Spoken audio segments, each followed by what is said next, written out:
Well, there's unrest in Minneapolis, a devastating anniversary in the Linwood tornado, the latest unemployment numbers, some good news for college grads, and new Disney World plans for reopening. Gina Bullard from KCTV5 News this morning is here with a look at what's making news today. Just the footage that we've seen on TV for both Minneapolis and LA overnight has been shocking, to say the least. What's the latest with the George Floyd case and proceedings and everything that's going on up there? So overnight there were protests going on, peaceful protests for George Floyd, but those turned violent. And now there's more riots going on versus protesters. So there's two groups of people, which I think some people are a little confused by. There are people who are peacefully protesting, like his family has asked them to do, but then there's these people who are just going crazy. Look at this video. I mean, it's insane. They're lighting fires, they're looting stores. Of course, George Floyd is that unarmed black man who died in police custody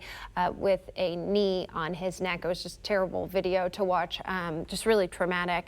But so we've seen video of a Target, people just breaking the windows, running in there, taking anything and everything that they want. An AutoZone was set on fire. Some of the fires still going this morning. Those riots still happening in Minneapolis. The governor overnight has decided to call in the National Guard. The governor has also called for the firing of the officer who is at the center of all this, who did have his knee on Floyd's neck.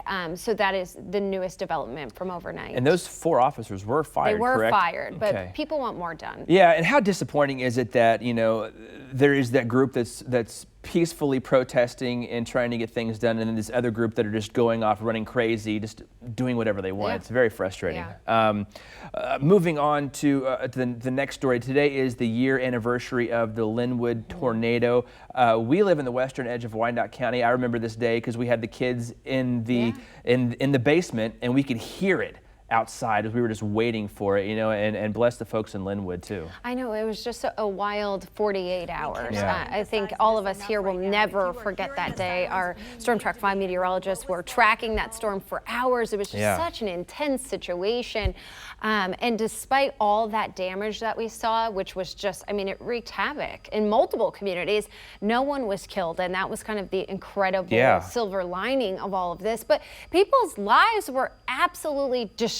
And for the past year, they've been trying to rebuild. And unfortunately, you know, it hasn't really gotten back to what it once was. Insurance has a huge thing to do with this. I mean, it's hard to get that money, but they are stronger than ever. And, you know, I think the community did really rally around these people, and our hearts still go out to them a year later. And the National Weather Service had graded that as an EF4 tornado. And I remember our Savannah Rudisell was there this morning, and one of the main pictures that we saw a lot of was that greenhouse that had been destroyed. I mean, there were pots and things that had been found as far north as KCI. We found foundation in our backyard from it, but she was there in some of the newer greenhouses they have built there. So it's good to see a lot of that is recovering. It's hard to think it's been a year already since that, though, you know? So we'll continue with a little bit of COVID-19 coverage. The businesses are again slowly beginning to reopen. And just this morning, we're getting the latest unemployment numbers, which it's still troublesome, but maybe a little bit of improvement from what we've seen over last week to week. Exactly. So this week, 2.1 million unemployment claims were filed. That's from last week. So now we're past the 40 million mark,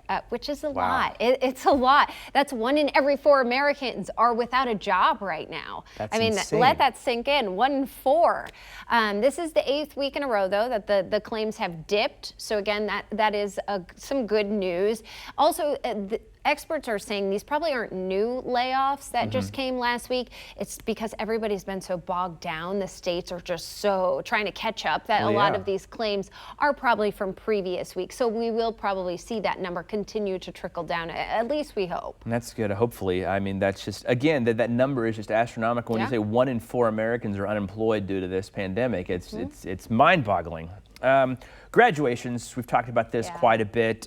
We have new good news for college graduates? Yes. Okay, so if you are graduating this year, 2020, you don't have to pay your student loans for maybe 3 years. Wouldn't that be amazing? So there's this new House bill. It has bipartisan support, so there's some good news right there. It would allow grads to postpone their payments without any interest accruing. So that's key here. And then obviously, these students who are graduating this year, they're just facing unprecedented unprecedented challenges. So if there's anything that we can do to help ease that, I think. I can't imagine what the job market is for them, and then goodness. just having to pay down, I mean, $40,000, $50,000, $60,000 in loans. I'm still paying my student loans, and it's been 10 plus years. But also, what an opportunity for them too Yeah. to really make an impact on like principal payments right now without accruing that interest on top of it. If they can find a job. If they can find a job and have the money to do that, yeah. So, all right, let's talk about Disney World. We were just there last April, in 2019. They finally have a date about reopening. It's the day after my birthday. Really? Yes. Are you going? No. So they're doing this like phased approach. They already opened Disney Springs, and they're going to open Magic Kingdom and Animal Kingdom on July 11th. Then Hollywood Studios and Epcot, those are going to open on July 15th. Everyone has to wear a mask. Wow. It's required. Even Mickey? Mickey's wearing the mask, but Mickey's not going to be doing any meet and greets. So Yeah. there's the change.